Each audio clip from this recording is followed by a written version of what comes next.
that's hot. You can catch me at the hot spot. It's the BR18. All right, 29 before the top of the hour, y'all. It's time for the hot spot. What up, Brat? What up, Rickey? Good morning, everybody. I'm your girl, Brat Tat Tat, and this is the hot spot where we bring you music, movies, and more. So let's get off into it.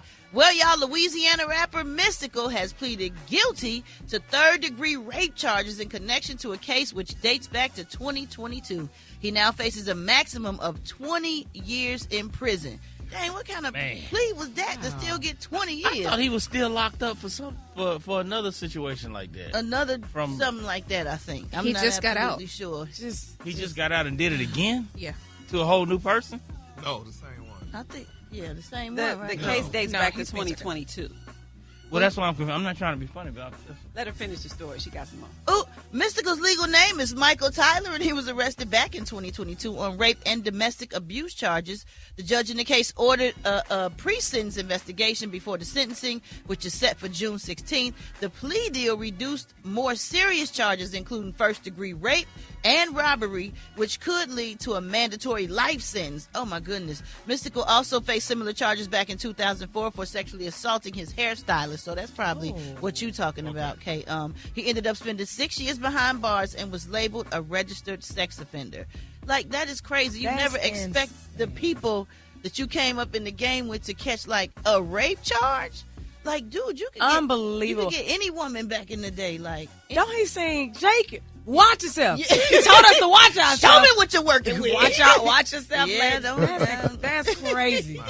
Oh, Lord, maybe that aggressiveness did not help a thing. At all. All right, y'all, moving on. Shaka Khan, she is ready to tell her life story, including the ups, the downs, and the in-betweens, and it's titled, I'm Every Woman. Of course, Shaka says she's been trying to find a way to tell her story her whole life for quite some time, and now that she's 72 years old, she's reached the point of feeling like, let's just do it. She says it was hard to find a girl to portray her who was wild enough, but they did find an English pop star named Alexandra Burke.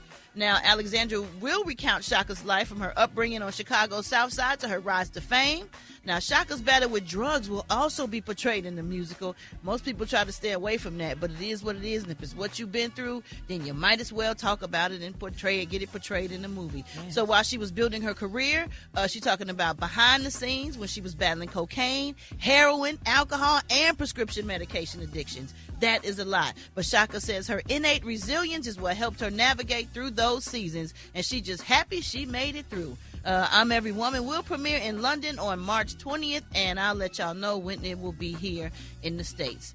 And last but not least, Jada Pinkett Smith signed a Netflix deal to the upcoming Different World sequel series, reprising her role as Lena James. She recently teased her comeback on an Instagram post, and she showed everybody the picture with her character's name, Lena James, posted on the door. The sequel was first announced to be developing in 2024, and it was officially picked up in 2025.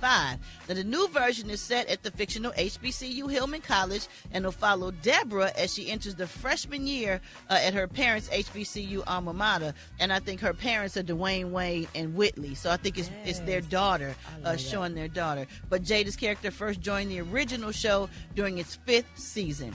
All right, y'all. Well, we want to say thank you also to everyone who entered our We Them Ones comedy contest, and congratulations to Edward Andraus. I have trying to work with that name. He is our grand prize winner, y'all, and he is on his way to Miami to open up for Mike Epps in We Them Ones comedy tour. So good luck, Edward. That is what's up. Congratulations. For more information on these stories and more, you can go to RickySmileyMorningShow.com, and you can catch me on all my social media. So Brat. Coming up next, y'all, we got Rock T with that HBCU. You know who we repping today, Rock T? Bringing it down. We're going to holler at Bowie State University, man. Bowie, man. It's coming up next on the Ricky Smiley Morning Show.